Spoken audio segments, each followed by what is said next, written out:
Why does it feel like some women don't reject you directly, but slowly drain your time, your energy, and your confidence, while never actually saying no? Why do you feel led on, confused, and then abandoned, as if you were the only one who didn't see what was really happening? The uncomfortable truth is this: many women do not reject men with words, they reject them with tests. Not tests to choose you, tests to discard you.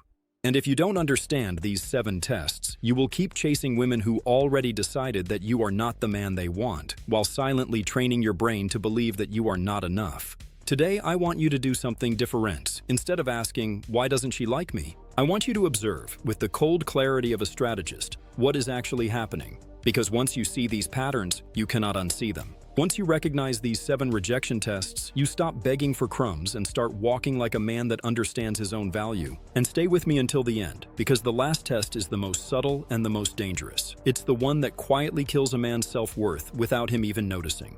Before going into each test, you need to understand something fundamental about female psychology and the social world you live in. For most women, rejecting a man directly is uncomfortable, risky, and socially costly. Many are taught from a young age to be nice, to avoid conflict, to not hurt feelings, and at the same time to protect their own safety and reputation. So instead of saying no, they send signals. Instead of closing the door, they leave it half open but blocked from the inside. From her perspective, these tests are a way to avoid the guilt and tension of saying, "I'm not interested," while letting your behavior make the decision for her.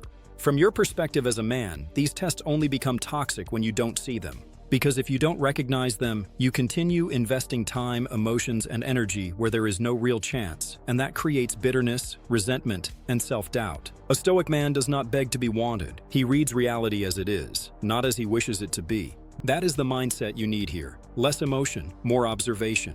Less fantasy, more facts. I want you to imagine that every interaction you have with a woman is like being scanned. Not just for your looks or your money, but for your behavior, your boundaries, your level of self-respect. Some tests are attraction tests. She is curious about your strength and your frame. But the 7 we are going to break down now are different. They are used when she already decided, consciously or unconsciously, that you are not the man she wants to invest in. Instead of cutting the connection cleanly, she uses these tests to slowly push you away while keeping her image clean. When you understand them, you don't get angry. You simply stop playing. The first test women use to reject men is the endless postponement test. This is when everything with her feels like an almost. You suggest meeting up and she says, "Maybe next week." You follow up and she says, "I'm so busy right now, maybe later." You propose a concrete day and she answers with something vague like, "I'll let you know." She is never fully available, always overwhelmed, always tired, always not in the right headspace. But somehow, magically, she always finds time for other things and other people. This is not a woman whose life is uniquely chaotic. This is a woman using time as a shield to avoid telling you, "I'm not interested." Psychologically, this test allows her to protect her ego and yours. She doesn't have to experience the discomfort of a direct rejection, and you are given just enough hope to keep trying. She delays, postpones, and reschedules until you either give up or accept your position as a low-priority option.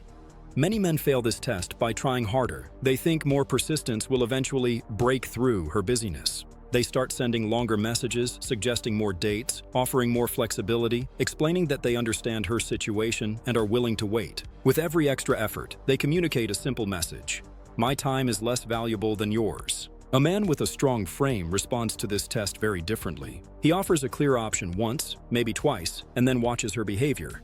If she is always vague, he does not argue, does not complain, does not emotionally react. He simply withdraws his effort. He understands that true interest creates openings, not constant obstacles. If she wanted to see you, she would move her schedule, not hide behind it. So your line is simple. You propose, you observe, and if there is no reciprocity, you disengage. Not with drama, but with quiet certainty. You are not punishing her, you are protecting your energy.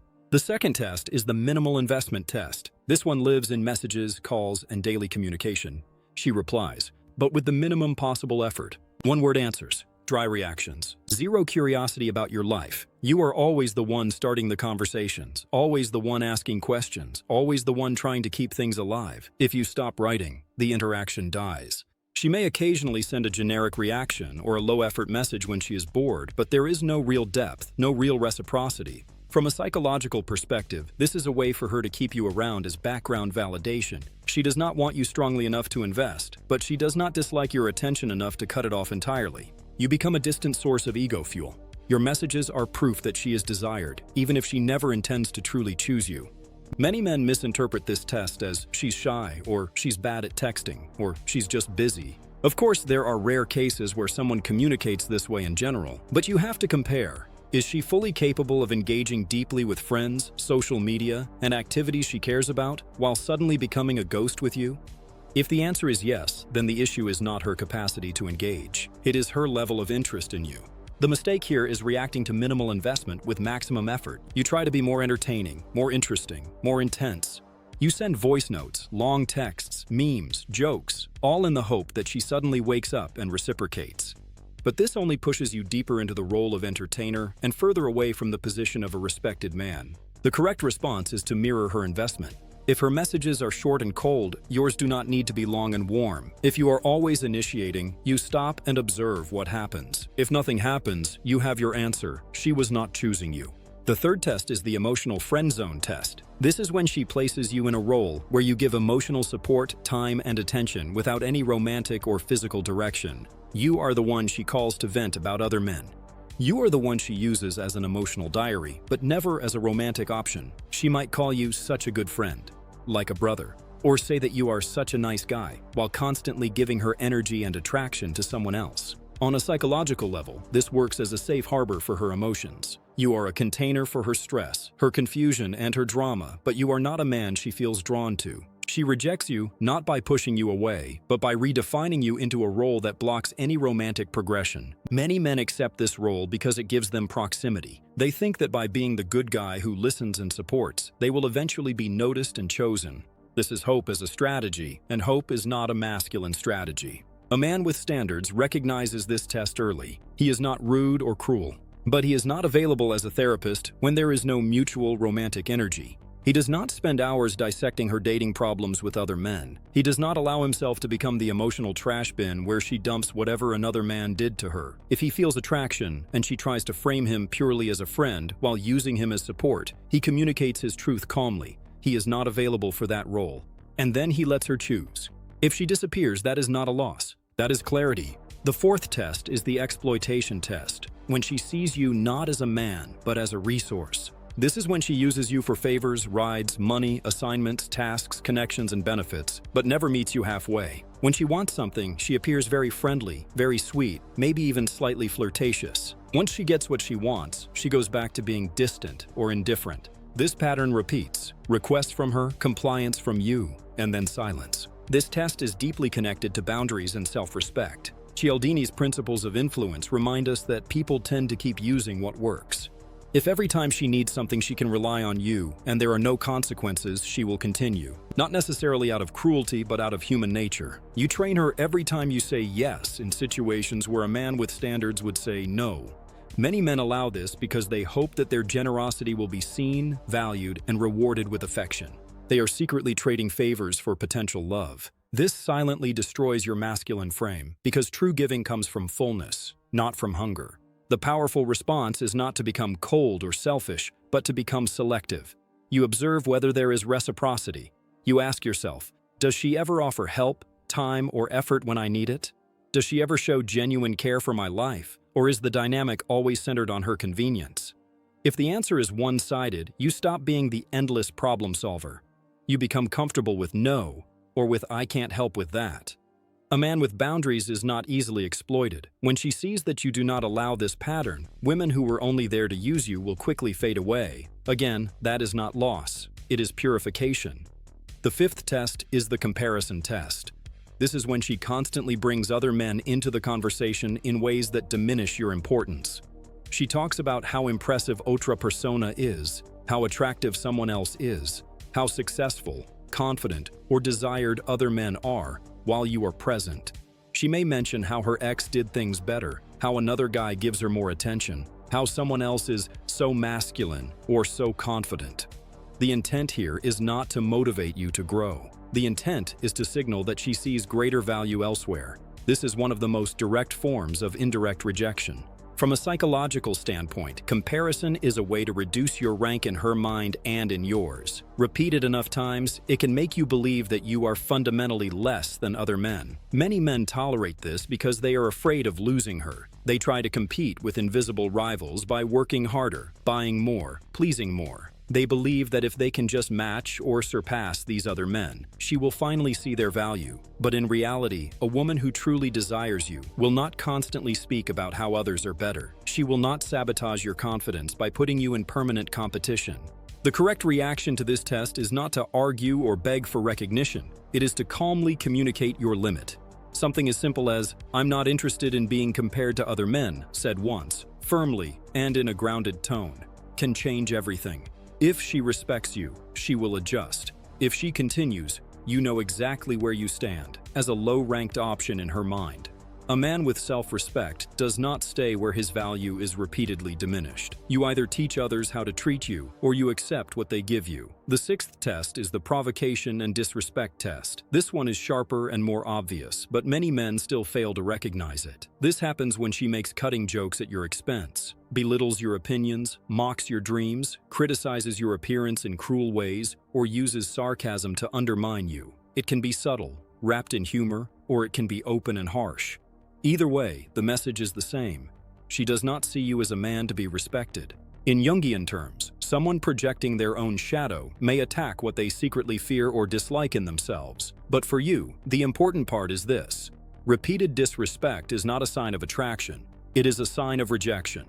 Some men, especially those used to chaotic or dysfunctional dynamics, confuse this with passion or spice. They think that if she is intense, emotional, and provocative, at least there is energy. They may even try to win her approval by becoming more agreeable or bending themselves to avoid triggering her. Over time, this erodes their identity. A grounded man does not treat disrespect as a puzzle to solve. He sees it as a standard being broken. If a woman constantly attacks your character, mocks your values, and shows contempt instead of curiosity, she is not testing you to choose you. She is rejecting you while still keeping you around as someone she can unload her frustration on. The correct move is neither to explode nor to beg. It is to step back, to say little, to argue less, and to remove yourself from spaces where your dignity is stepped on.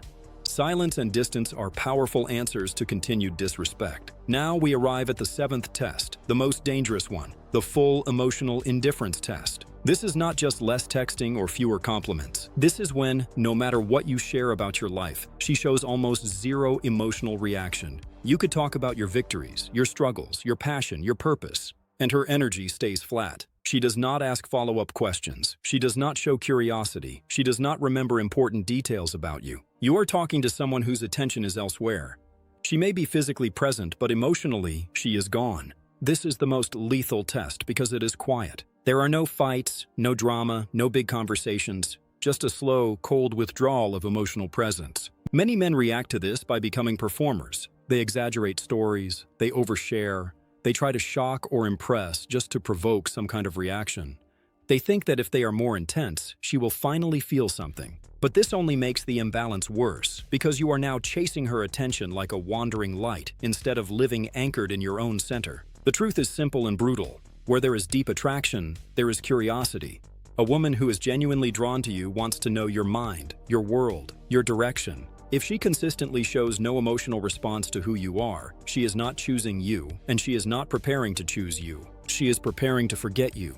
She is giving you the softest form of rejection, the absence of enthusiasm. So what do you do now that you know these 7 tests? The first step is to stop taking them personally. Remember, many of these behaviors exist because of social conditioning, fear of confrontation, and learned patterns of indirect communication. Women often use these tests without consciously thinking, "I'm going to reject him this way." They follow what feels easier or safer in the moment. Your power lies not in changing them, but in reading the reality clearly and responding from your values. You stop living in the fantasy of maybe. Maybe she's just busy. Maybe she's just bad at texting. Maybe she'll change once she really knows me. Instead, you look at patterns. Does she reciprocate? Does she invest? Does she respect you? Does she show curiosity about your mind and your world? If the answer is consistently no, then her behavior is the answer you were trying not to hear. That is where the Stoic mindset protects you. Instead of fighting reality, you align with it. Second, you upgrade your standards. You decide that your time is not unlimited.